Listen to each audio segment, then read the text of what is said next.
আবাসন দেশনেত্রী গণতন্ত্রের মা বাংলাদেশে ফিরছে। তারেক জিয়া খুব শীঘ্রই আমাদের দেশে ফিরে আসবেন। বাংলাদেশের প্রথম নারী প্রধানমন্ত্রী হচ্ছে বেগম খালেদা জিয়া। উনি বাংলাদেশ সরকারের সাবেক 3বারের প্রধানমন্ত্রী, আপসের নেত্রী, গণতন্ত্রের মা।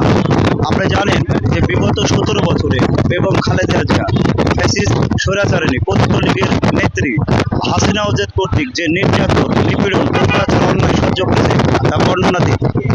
তার নির্যাতনের ফলস্বরূপ আমাদের মা, আপনাকে বলে রাখি, আমরা যারা বাংলাদেশ জাতীয়তাবাদী দলের আদর্শের সৈনিক, আমরা বেগম খালেদা জিয়াকে মা হিসেবে জানি।